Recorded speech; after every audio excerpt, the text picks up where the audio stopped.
Daisuke, what do you think of my new place? I ask my new friend as we descend back down to the mosh pit, but it's not like last time. He used his sadistic spree as it eviscerated the cave's vibe, leaving it an eerie shadow of what it used to be. However, the palpable tension that's suffocating Bryce does have its advantages. For one thing, my ears aren't being raped as I descend back into this ghost club. At least we got somewhere to train. I'd be concerned about Hughes returning if it wasn't for the fact that there are scores of enforcers patrolling the mountain. The Regents say they're sending them to investigate and protect Bryce's citizens. You buying any of that bullshit? Yeah, me neither. It's obvious that Kyle Zillen's death scared them shitless. As far as they're concerned, they could have been the ones to have their intestines torn out and noosed around their necks. Any lead that lets them find out who's behind this, they're gonna fucking jump at. Pretty nice place. Park leased it to you for only 20 grails.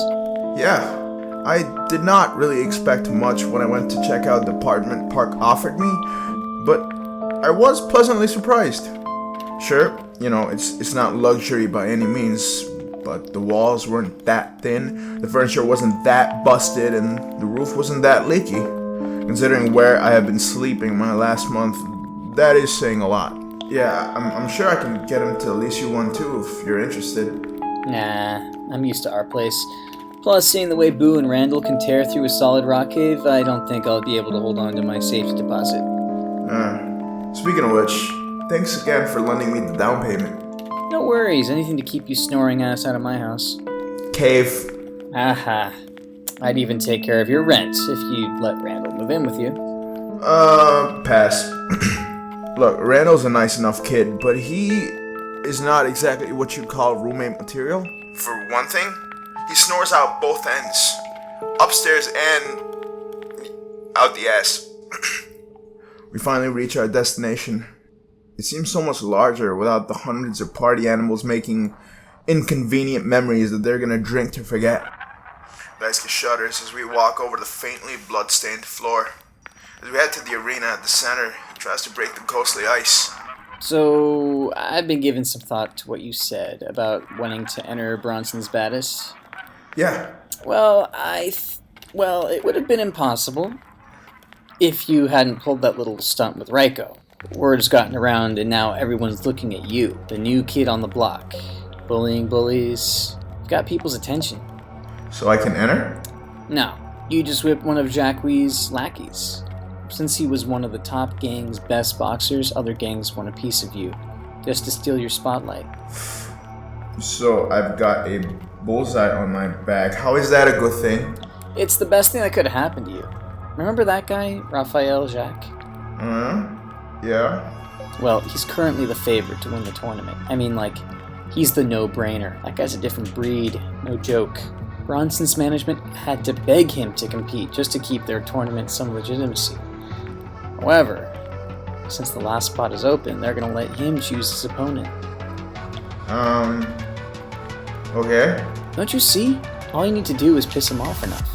Whipping one of his top guys was a good start, but to really get his attention, you've got to beat all the top people here in Bryce. Pissing off the most dangerous fighter in Bryce by fighting the close seconds. Jesus Christ, that's a stupid idea. I protest his idiocy when I remember it's my idiocy in the first place. So I just stupidly nod. Throw two parts to speak. So, who am I gonna be fighting? 5 guys. They're all real tough, much more than Raiko. Each of them runs his own little clique in Bryce. The fight should pay pretty well, but if you're really set on entering Bronson's. Yeah, I am. Well, then we'll need to shovel all that cash onto you. Invest all of it in you and pray it's gonna make you into Bronson's material. Theo, the guys in that tournament are seriously the baddest hand-to-hand SOBs in the Octagon. You sure you're up for this? So what are my odds of winning Bronson's? Like 1,000,000,000 to 1? I'm telling... No, thank you. Loving the confidence, but no, that's not what I mean.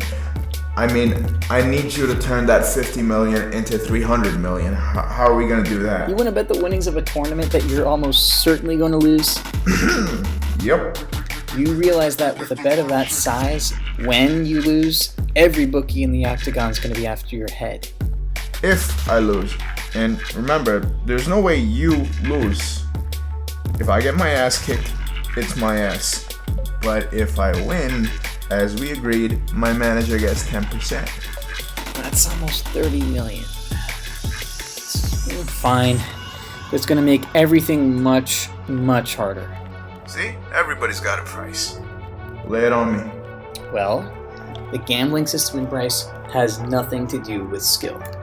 It depends on how much gang influence you have. That doesn't make sense. Shouldn't the best fighters have the best odds? That would be correct.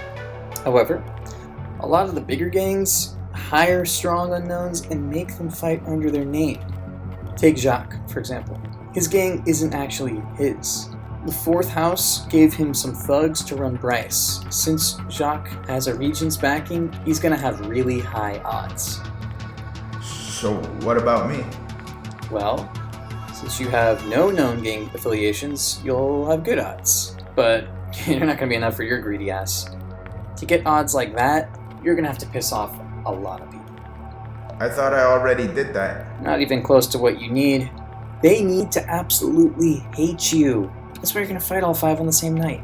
Not only do you have to beat them, you need to finish them. Utterly humiliate them. Make their gangs regret that they ever let their leaders go toe-to-toe with you. Don't worry. If you catch xoxo, he'll make sure nobody touches you until he's proven he can beat you. And there isn't a better stage for him to do it on the Bronsons. Hoisting the heavy bag he's carrying onto the canvas, he rummages through his own and pulls out a clipboard. Ah, found it. Okay, any questions before we begin? Yeah, what exactly is Bronson's? Funny. Daisuke smirks. The sheepish look on my face wipes it off. Wait, you're being serious? Yeah. It's okay. Got nothing to lose. Nothing to lose. Nothing to lose. Okay. The Bronson's Baddest Tournament is a Grand Prix style competition with 16 fighters. The winner will have to fight through the preliminary, quarterfinal, semifinal, and final bouts to win. One loss, and you're out of the tournament. And since it's an open weight contest, your 4 opponents could be anywhere between 100 pounds and 500 pounds. And how long is the gap between each fight? Unfortunately for you, since the paying audience wants to see blood, the schedule makes sure you've got a 24-hour gap between each fight. This gives you enough time to catch your breath, but not enough time for wounds and bruises to heal up. Are you sure you want to do this? Yeah. Wow, that sounded sincere. As I hope the inconfidence I'm feeling doesn't overpower the exasperation I'm trying to voice. Daisuke rolls his eyes, scribbling on the clipboard. Okay then, let's start. Do you have any allergies or dietary restrictions? Yeah, no booze. No booze, no painkillers. Seriously? Yeah, I just have a really bad reaction to him. No painkillers. That's gonna make stuff easier. He mutters sarcastically. He carries out the rest of the assessment that serves more to inform him how fucking idiotic I am than healthy, intelligent, or skilled. Lastly, aside from general insanity, do you have any particular diseases I should know about? You got insanity down? Yeah. No, nothing else, man. Daisuke scribbles something on his clipboard and sets it aside. Right. Obviously, I've never had anybody who can use ghosts, so I'm gonna have to know exactly how it works. Well, I mean, it works pretty much the way I told you. Like, after I read a how-to book, if I see the proper situation, ghost kicks in. But I get really sick for a day. I remember. Also, I noticed you gassed out really easily, man. I mean, the fight didn't last more than a couple of minutes, but you were completely shattered. In your fight against Rico, your timing was perfect, but you weren't doing much damage. Yeah. Ghosts can make my body replicate anything I've read, but I can't do anything my body's incapable of. Since I don't really have much power, I couldn't really knock Reiko out. Right. Oh, yeah, I forgot. I can't feel pain or fatigue while I'm using Ghost, but it all comes back to me twice as hard just afterwards. Right. From what I've heard, we're gonna have to focus almost entirely on strength and conditioning training. I'll get you some books on wrestling, kickboxing, and other skills you'll need, but basically for the next 3 months, we're going to be making sure your body can handle whatever ghost sucks out of it. Sound good? I shake off the nerves, and boy, do they need shaking. But I'd be lying if I said I wasn't excited to be making some headway with this ludicrous plan friends hatched. Taking refuge in my awkward sense of humor, I give him a slight smile with a wink. Sounds good, senpai. You won't think so after we're done today. He grins and then abuses me with hours of back-breaking, muscle-biting, bone-quivering exercises. Shit. By the time I'm done, I'm spread-eagled on the canvas, gasping for breath. You better get used to this. And when I say we, I mean you, are going to be going through this every day for the next 3 months. You still up for it? I want to sound cool and say, like, fuck yeah! But the only thing that comes out of my mouth is... Come on, let's get you back home. He hoists the bags onto his back and we both start climbing out of the ring and start to leave the arena. Meet me here at 6 a.m. If you thought today was bad, tomorrow's gonna be... Hey, free pumpkin! He exclaims, pointing at the knee-high vegetable. Can you carry it? I've got my hands full with these. He points at the bags. Yeah, sure. So winded, I trudge over to the obscenely large vegetable. That is one gorgeous pumpkin. But when I bend over, there's a strange noise coming from inside it. Dude, the pumpkin's hissing. The pumpkin's hissing? But pumpkins aren't supposed to hiss, right? No shit. Your ears are probably still ringing from the exercise. Just bring the damn fruit. Pumpkins are fruits? Yeah, look at that. Every day's a lesson. I bend over to pick it up, but the orange gourd bursts open, and a great black snake springs out of it. I throw myself sideways, trying to dodge it, but it lands on top of me. I'm scared shitless. It's poised up, hissing. But instead of attacking, it just slithers away. The hell? I didn't know snakes grew out of pumpkins. They don't, genius. Shit, who the fuck put that in there? Wheezing, I inch away from the pumpkin's remnants in case there was another one hiding beneath the orangey mush. Hell if I know. Daisuke looks just as shocked. He walks over and pulls me up. Let's get out of here before it comes back. Fuck, you don't have to tell me twice. Humanity, act on your destiny, boom! This is Torture from the band A Broken Silence, and right now you're listening to SOB.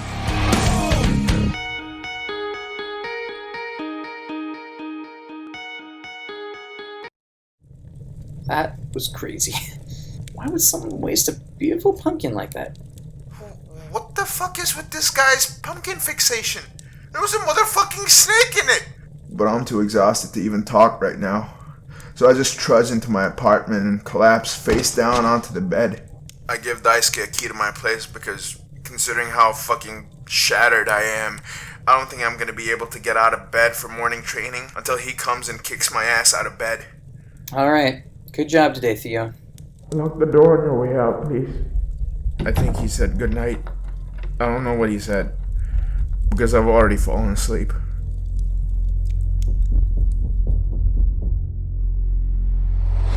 I want that bitch! Give me that bitch! Her sharp, talon-like nails clutch and tear into my throat. Although my face is an inch from hers, I can't see it. She's wearing a large jack-o'-lantern on her shoulders. Where is she? I've got no fucking clue who she's talking about right now.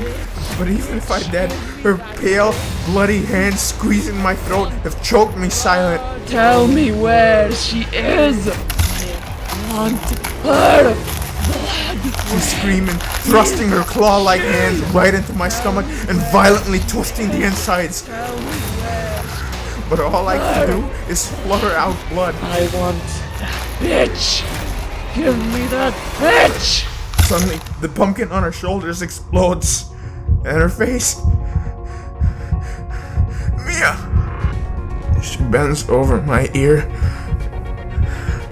and whispers, You're lucky this is only a dream. When we meet, then we shall see if you still want to protect her. I scramble up the headboard before I realize I've snapped awake. It was only a dream. Only one random freaky ass dream. I sink back into my pillow when I realize my crotch is wet. Well, shit.